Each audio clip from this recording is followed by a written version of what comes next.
let's see, what was that first one you mentioned? The Westbrook hate.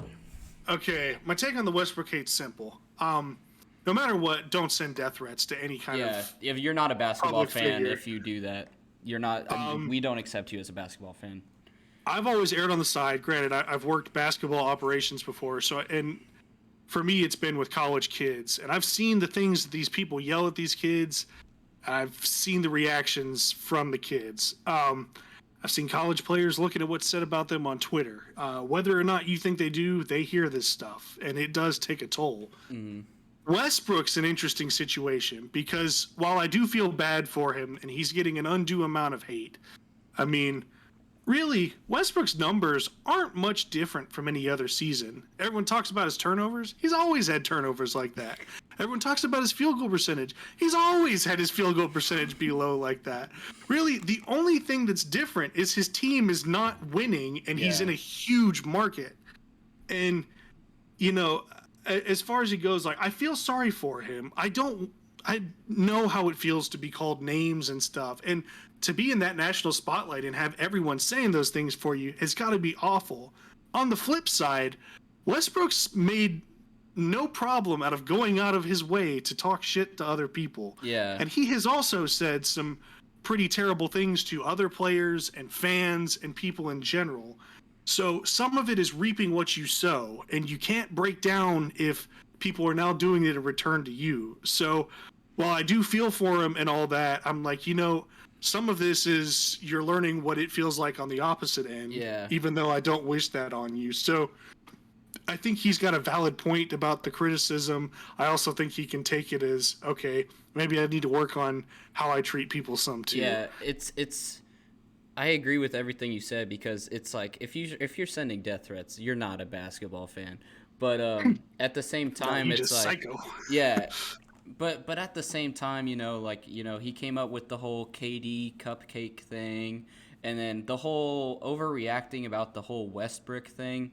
Westbrook has always been a thing ever since he was drafted. I mean, it's just he's a play on words now, so it's bothering him. Yeah, it's just a play on words. Every NBA player has like some name like that where it's like you change their name around. Like people call LeBron LeBum. So what was the other thing I was gonna say about it?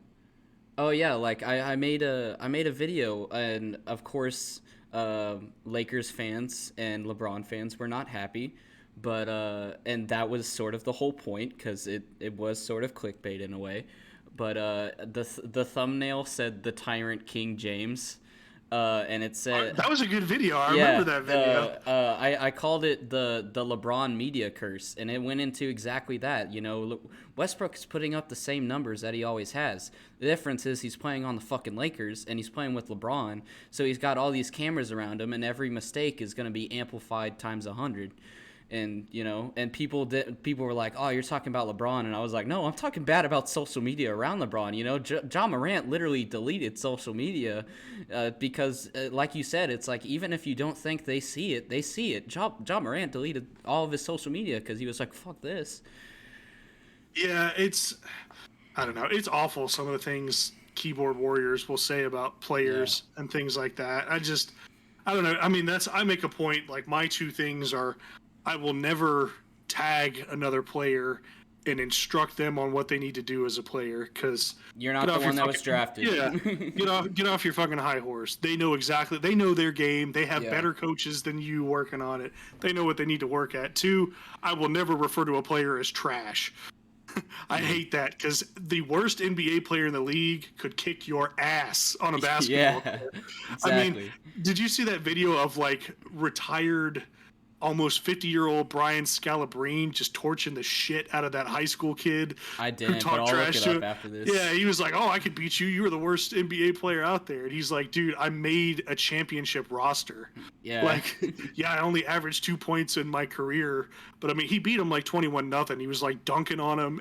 And Brian Scalabrine in the video, he's like, "Keep in mind, I'm overweight and I've been retired for 10 years," and he still massacred him. Yeah. I mean, put this in perspective. My dad went to UNC, and one of his friends went to high school with Brad Daugherty, the guy who played center for the Cavs. And by hanging out with him one day, my dad got invited to a 2-on-2 pickup game with one of Brad's friends, and it was Michael Jordan. Oh shit. His whole Jordan moment story is funny. He said, he goes up to Jordan and was like, "Dude, I suck. And he said, MJ looks at him and goes, "Look, just give me the ball and I'll do the rest." Yeah. And he said they won, but Brad Daugherty, my dad said, had a broken leg at the time, and was just in Chapel Hill rehabbing for the next NBA season. And he said he was astounded because Daugherty could hop down the court faster than he could sprint down the court. Like, that's the level that these guys are at. They're incredibly gifted. So, yeah, be careful calling out NBA guys because they'll cook you.